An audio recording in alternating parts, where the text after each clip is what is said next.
नमस्कार प्यारे साथियों, कैसे हैं आप सब। उम्मीद है आप सब मस्त और स्वस्थ होंगे।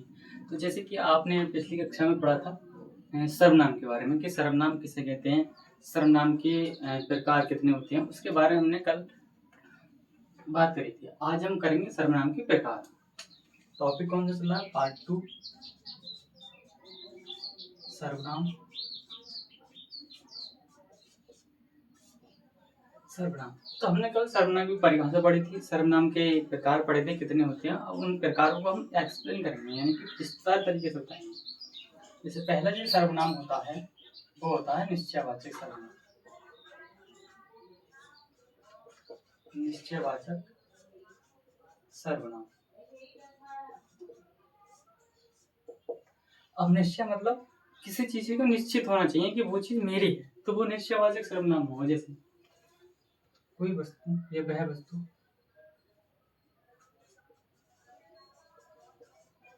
किसी व्यक्ति या वस्तु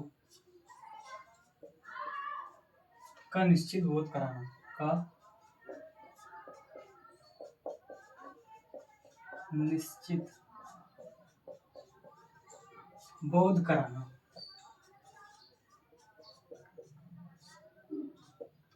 निश्चयवाचक सर्वनाम कहलाता है। निश्चयवाचक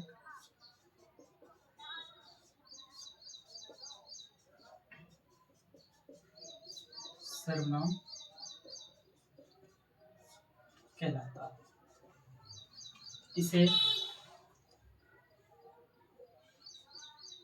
संकेतवाचक, इसे क्या कहते हैं? संकेतवाचक भी कहते हैं कि मतलब संकेत करना होता है किसी चीज को। संकेतवाचक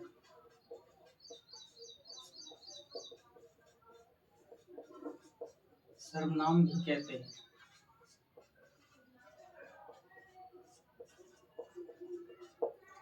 अब निश्चयवाचक सर्वनाम के इसमें दो मूल शब्द होते हैं, लिख लेते हैं।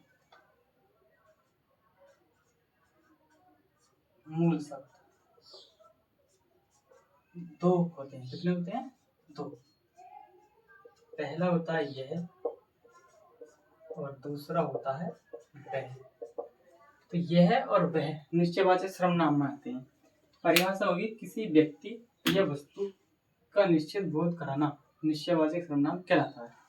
निश्चयवाचक सर्वनाम को हम संकेतवाचक कहते हैं। मतलब ये पेन है, ये मार्कर है। अब ये पेन है, ये मार्कर है। ये पेन मेरा है, यह पेन मेरा है, तो ये संकेत कर रहा हूँ और निश्चित भी मेरी पेन है और किसी की। जैसे उदाहरण में लिख लेते हैं, यह पेन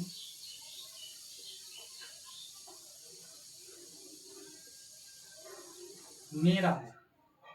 दूसरा, वह कुत्ता है,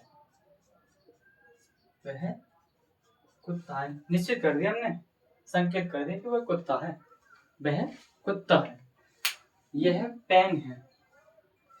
जैसे यह क्या है? यह बोर्ड है, यह बोर्ड है, यह बोर्ड है। तो जिसमें निश्चित और संकेत का बोध कराता है तो उसे हम क्या बोलते हैं? निश्चयवाचक सर्वनाम कहते हैं। इसमें निश्चय कौन सा हो गया? ये मूल शब्द, इसमें ये हो गया, इसमें ये हो गया, इसमें ये हो गया। 14 कर लेते हैं। कोई वह आदमी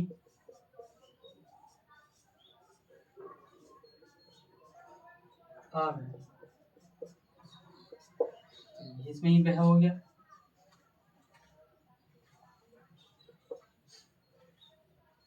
यह कार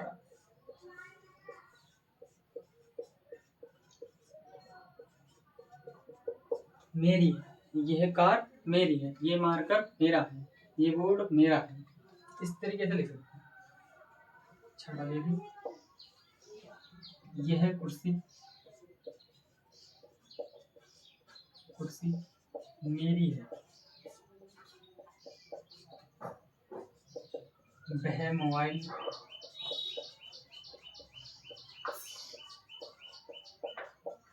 उसका है, वह कितना काम करता है।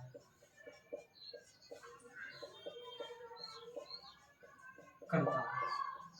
तो ये किसके उदाहरण है? निश्चयवाचक के, यानी कि संकेतवाचक के। जो भी चीज संकेत करे या निश्चय हो कि ये चीज मेरी है या उसकी है या वह है उसकी, तो वो कौन सा होगा? निश्चयवाचक सर्वनाम होगा। दूसरा प्रकार कौन सा होता है? अनिश्चयवाचक। अनिश्चित या अनिश्चय। आज हम आपको दो ही पढ़ाएंगे, अनिश्चयवाचक सर्वनाम। अनिश्चयवाचक सर्वनाम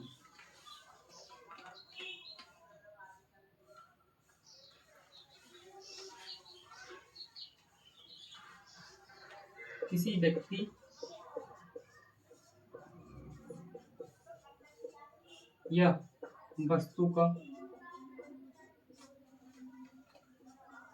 अनिश्चित बोध, यानी पता नहीं, अनिश्चित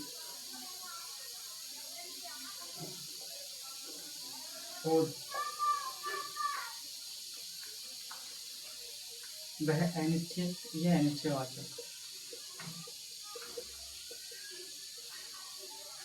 सर्वनाम कहलाते हैं। सर्वनाम कहलाते हैं। इसके बारे में हम कल पढ़ेंगे थोड़ा सा। आज हमने परिभाषा बताई है कि अनिश्चयवाचक सर्वनाम किसी व्यक्ति या वस्तु का अनिश्चित बोध या वह बोध कराता है, अनिश्चित बोध कराता है। वह अनिश्चयवाचक सर्वनाम कहलाता है। निश्चयवाचक सर्वनाम किसी व्यक्ति या वस्तु का निश्चित बोध होना, वो, और निश्चयवाचक सर्वनाम को ही हम क्या बोलते हैं? संकेतवाचक सर्वनाम। इसके दो मूल शब्द होते हैं, यह वह। इसके जो उदाहरण है, अनिश्चयवाचक सर्वनाम का जो परिभाषा किसी व्यक्ति या वस्तु के अनिश्चित होने का बोध होता है, उसे अनिश्चयवाचक सर्वनाम कहते हैं। आज के लिए जो आपके लिए क्वेश्चन रहेगा इसी से रिलेटेड, यानी कि 2 से जो पिछली कक्षा आपने पढ़ी है उनसे रिलेटेड, उनसे उनकी तरह या उनसे आए हुए प्रश्न हम आपको देंगे।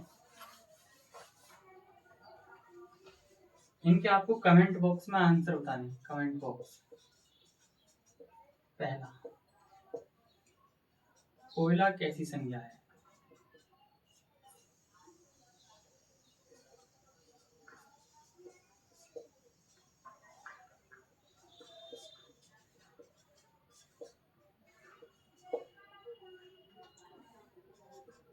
यह कुत्ता